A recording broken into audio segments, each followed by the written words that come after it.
Hi hello, ഞാൻ ആരാധ്യ. ഞാൻ ദയ. അപ്പോൾ ഇന്ന് പരിചയപ്പെടാൻ പോണത് എൻ്റെ വീട്ടിലത്തെ കൃഷികളെ പൂക്കളെ പറ്റിയിട്ടാണ് നമ്മൾ പറയാൻ പോകുന്നത്.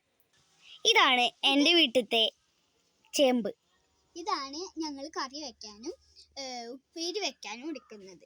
പക്ഷെ ഇതിനൊരു പ്രത്യേകത ഉണ്ട് കേട്ടോ. ഇത് ചൊറിയില്ല, നമുക്ക് വേണമെങ്കിൽ പച്ചക്ക് തിന്നാം കേട്ടോ. ഇത് ഞങ്ങളുടെ റംബൂട്ടാൻ ചെടിയാണ് കേട്ടോ. ഈ ചെടി ഞങ്ങൾ 2.5 വർഷത്തോളമായി പരിപാലിക്കുന്നു. ഇതാണ് ഞങ്ങളുടെ സ്പെഷ്യൽ മുള്ളൻ ചക്ക. ഇത് 2.5-3 വർഷമായി ഞങ്ങൾ പരിപാലിക്കുന്നു.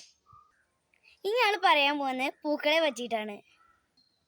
ഇതാണ് ഞങ്ങളിവിടുത്തെ കാക്കപ്പൂ കേട്ടോ. നിങ്ങളവിടെ എന്താ പറയുക? ഇതാണ് ഞങ്ങൾ വിട്ടത്തെ ചെണ്ടുമല്ലി കേട്ടോ. ഇതാണ് ഞങ്ങളുടെ വീടിന് ഐശ്വര്യം തരുന്ന ചെടി കേട്ടോ. ഇതാണ് എൻ്റെ വീട് കേട്ടോ. ഇനി നമുക്ക് ആരാ ചേച്ചിയുടെ വീട് കാണാം. വാ. ഇത് വയലറ്റ് കളറാണ്, പക്ഷെ ഞങ്ങൾക്ക് ഇതിൻ്റെ പേരറിയില്ല. നിങ്ങൾക്ക് അറിയണേ നിങ്ങൾ കമൻറ്റ് ബോക്സിൽ പറയണം കേട്ടോ. ഇതാണ് എൻ്റെ വീട്ടിലത്തെ കുഞ്ഞു റോസാപ്പൂട്ട്. ഇതിൻ്റെ മേലെ ഉണ്ടാവണുള്ളൂ, ഒരെണ്ണം ഉണ്ടായതാണ് ഇപ്പോൾ നിങ്ങൾക്ക് കാണിച്ചത്. അങ്ങനെ എൻ്റെ വീട്ടിലത്തെ കൃഷി പറഞ്ഞാൽ മുളക്, കറിവേപ്പില, ഇത്ര ഉള്ളൂ കേട്ടോ എൻ്റെ വീട്ടിലത്തെ കൃഷി.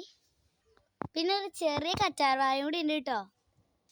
ഗായ്സ്, ഇതാണ് കേട്ടോ ഞങ്ങളിവിടുത്തെ ചൊറിയണ ചേമ്പ്. ഇത് ഞങ്ങൾ നടക്കണ പാതയുടെ സൈഡിലാണ് നിൽക്കുന്നത്. അപ്പോൾ ഇത് കണ്ടപ്പോൾ നിങ്ങൾക്കൊന്ന് കാണിച്ചു തരാൻ കൗതുകം. എല്ലാവർക്കും അറിയാമായിരിക്കും ഇത് ചേമ്പാണ്, നിങ്ങൾക്ക് അറിയാക്കും. പക്ഷെ ഞങ്ങൾക്കൊരു ഇതിൽ നിങ്ങൾക്ക് പറഞ്ഞു തരാണ്.